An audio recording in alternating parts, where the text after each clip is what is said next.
Hey guys, and welcome back to my channel. Today is Friday and I did not vlog today because I just had a lot of stuff going on, but I did say that I was going to be filming my question and answer video today, so that's what I'm going to be doing.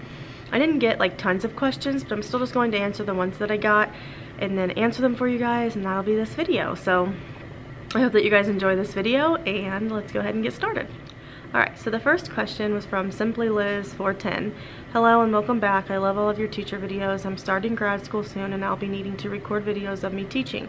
I was wondering, what camera do you use? I would appreciate the help. Thanks. So I use the Canon G7X. It's amazing. It's a little bit on the pricey side, but it's really good with like autofocusing and you can see yourself in the screen. It's just a really good camera in my opinion. So Canon G7X. Okay, the next question I have is from Sweena Patel, possibly. I may butcher your guys' names. And it says, what grade do you want to teach if you could not teach 4th grade? That's a good question. I love 4th grade. I love the curriculum. And if you have been a subscriber for a while now, you know that I have taught kindergarten as well.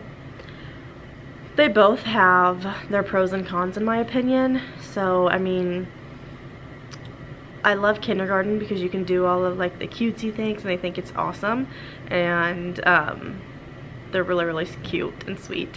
And I love 4th grade because they're independent, they get my sarcasm, and I don't know, they're just fun to be around. I guess they're like a good age group because they still love you, but they still like want but they still also have matured a little bit. So I mean, if I could not teach 4th grade, I would probably say second, either second or third. Second would probably be like the ideal dream grade for me. I would definitely not go to 5th grade, I don't think, if I couldn't do 4th. I don't know why. I'm not a huge fan of 5th grade's curriculum, so I would probably, like I said, stick with second or third. Alright, the next question I have is from Jen O. And she said, she left a couple of questions, so I'm going to answer them all. She said, do you give homework daily? I'm seriously struggling with checking the homework this year and wanting to know what you do. Okay, so my district is not a huge fan of homework.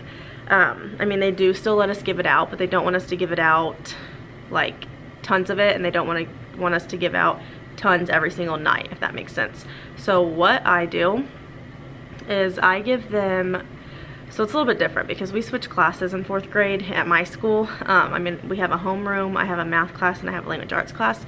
My language arts class is all of my homeroom pretty much, besides like 3 kids.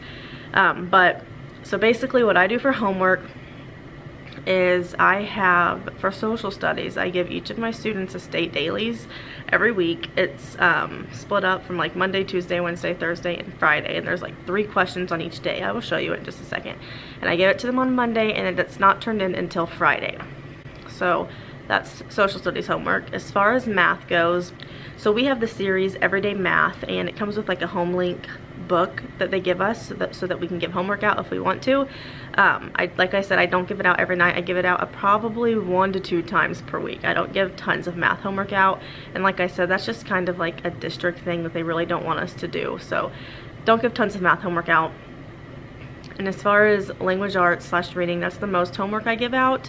But again, it's done weekly rather than, okay, this is your homework tonight, it's due tomorrow. So on Monday, I give them all a spelling contract, I give them all a vocab packet, and I think that's it. Yeah, spelling contract and vocab packet, and it's not due until Friday before the test. So they do have all week. So it's really not me saying, hey, did you turn in your homework every single day? That's just what's worked for me. It's easiest for me saying, hey, this is your homework on Monday, it's due Friday. Now for math, if I assign homework on Monday, it is due Tuesday. I don't give them the whole week to do it. So math's a little bit different, but language arts and social studies, I give them the whole week to turn it in. And I think you said something about tracking it. Let me see your question again. You said, I'm seriously struggling with checking the homework this year and wanted to know what you do. So as far as checking it, this is what I do. So I'm going to show you my state dailies, and then I'm going to show you how I check it. So give me just a second. Okay, so this is the state dailies paper. So basically there's like week 1 through week, however many weeks we have in school, I don't really know. And once this focuses, so like this is Monday. And then there's like a Tuesday one, Wednesday, and it goes all the way to Friday. So they get this paper on Monday and it's due on Friday. And it's really not, it's just kind of Indiana skills. I mean, we still teach social studies. I just like to give that out just so that they're still getting social studies / Indiana skills throughout the week, even if, so when we come to it, when it's time for that topic, they'll still know a little bit about it because that is their homework. Now, as far as keeping track of it, so this is what I do. I made a class list. I'm not going to show you it because it has their first and last names on it, but I have a class list. I'll show you the, what's it called? The resource it is, because I got it from Teachers Pay Teachers. And basically I put all of their names in it. They're like probably about that big. So I put the assignment on the side, and then right when they turn it in, so like I check every single day. I'll go into my social studies bin, which is right behind me right there. And then if they turn it in, I just check them off, check them off, check them off. And then I put them back in the bin until I'm ready to grade it. Same thing with the spelling contract and the vocab packet. I'll check every day before I leave, make a class list thing, check it if they did it, put it back in the bin until I'm ready to grade it. And then same thing with math. I'll just check it off if they did it. Now, just because I checked it off doesn't mean that that's their grade. That just shows me that you did your homework. So if they do not do their homework, or it's not due on Friday, then they, one, don't get to come to Fun Friday and they have to do it. They have to do their homework. And two, that it'll go in the unfinished work. So, so like if I give math homework out on Monday and say that they don't finish it, then I have this unfinished work like little system over here I'll show you, and I just put it in one of those little pockets, and then that shows me, okay, those people didn't do their homework, they need to come in for recess and finish it. So they come in for recess and finish it really quick. It's a good visual for me to see how many people still need to do their homework. So as far as keeping organized on homework, the thing I do the most is, or the thing I like the most, I guess, is the checklist I have, because it just shows me, okay, this person didn't do their homework, this person didn't do their homework, this person didn't do their homework. And I'll normally send an email home and say, hey, this person didn't do their homework tonight. I mean, they're gonna get counted off for lateness, but I would still like them to do it. Or I'll let them know, hey, they're doing their homework at recess because they didn't finish it. This is my unfinished work system. I really want to put names in here. I just haven't really had time. I don't know why. And so basically, if they have unfinished work that they don't finish throughout the day, or their homework, it goes in these slots. And then I say at recess, which didn't happen today because I don't do it on Fridays, but I say at recess, oh, these two people didn't do their homework. They need to come in at recess and do it. So, all right. So that's how I answer that question. I know that took a really long time to answer, but I just have like a long system that I wanted to share with you. So that is the homework I do and how I keep track of it. And I would agree with you, homework is super hard to keep track of. I personally don't really like giving it out that much, in my opinion, but I give it out every now and then. So really hard to keep track of, but I do have a system for keeping track of it. In the checklist, like I said, I'll share with you in just a little bit, or I'll just link it below because it's a really good checklist. I really like it. You can even make one on Excel. I mean, it doesn't have to be pretty, but. So the next question is, any cool classroom teaching organization hacks that have tremendously helped you stay organized? Ooh, this is a good one because I'm still trying to get better at being organized myself. I watch Pocketful of Primary and she just puts me to shame. So I guess I would say that the best organization tip I have is to have a place for everything. So there should never just be clutterness on your desk. You should have a place for every single thing. So if there's a file that you have to put away, you should have a place for it. For me, I have little bins that says needs to be filed, needs to be graded, needs to be copied, needs to be laminated, and anytime I get a paper that needs to be in one of those bins, I just put it in the bin, and then I know that that stuff needs to be done. So I really like labeling things, putting them in bins. The unfinished work thing I just showed you has really helped me become organized as far as their missing work goes, because last year I was really struggling with figuring out who had missing work and who owed me work and all this stuff.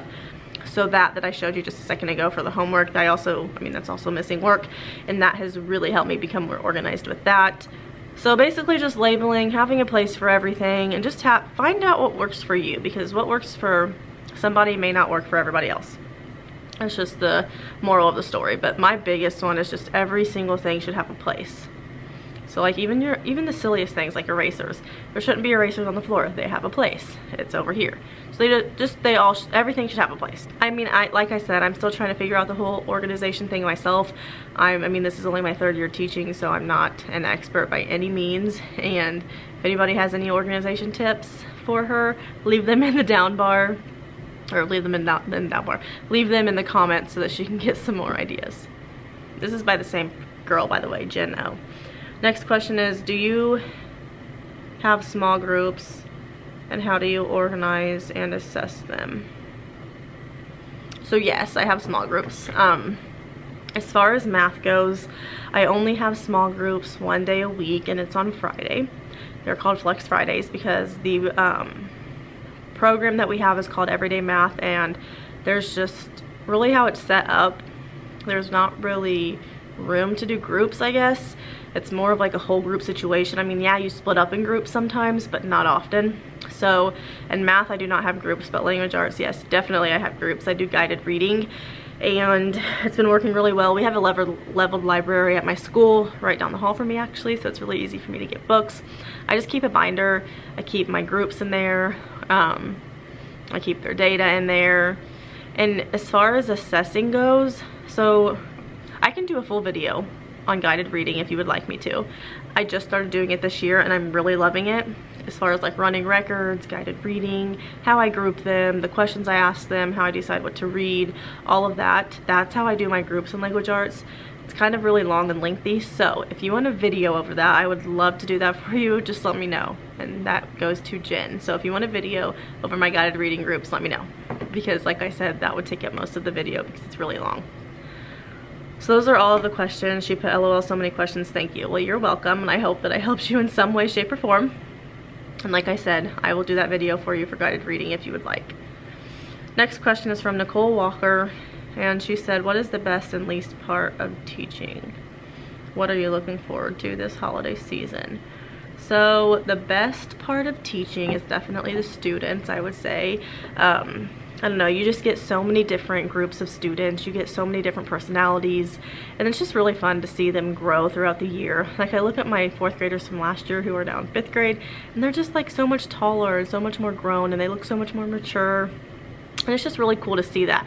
I think it would be really cool to teach kindergarten in a school that goes up to like 5th grade, and you get to see them grow and watch them grow. I think that would be really cool. So I guess the best part of teaching for me, like I said, is the students and just being able to be with them every day. I mean, you're with them more than their family almost.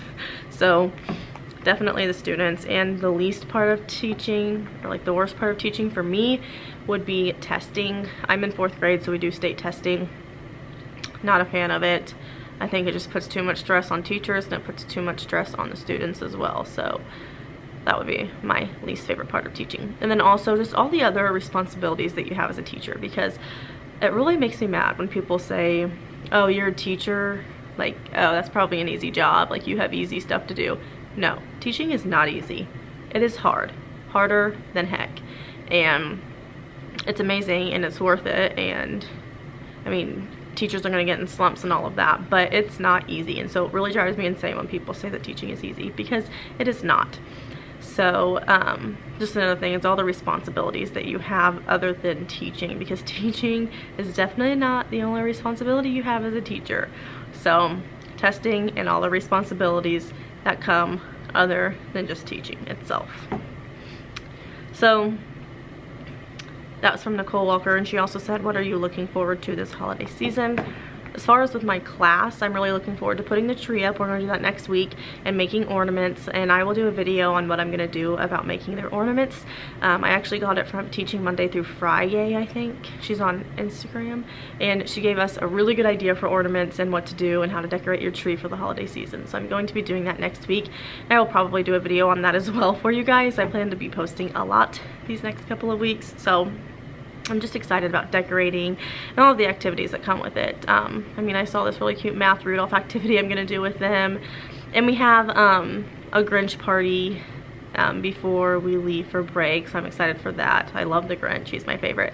I make like Grinch punch, Grinch cookies, things like that, Grinch trail mix, and that's probably one of my favorite days because I love Christmas. And yeah, just I guess giving back to my students is something I'm looking forward to for the holiday season. The next question is from Elena Rose. Where are your favorite places to shop for clothes in general / teaching clothes? Whew. Favorite places to shop in general would probably be, I really like Old Navy. I've been a huge hit of Old Navy lately. I like Kohl's. And then same thing for teaching clothes. I mean, Old Navy, Kohl's. That's really about it. I don't really shop that much. I don't have the best wardrobe. I need to get better. So that's probably it. She said also, your first year teaching, did you buy a lot of resources or make them yourself? I bought a lot of resources, a lot. I don't really make stuff.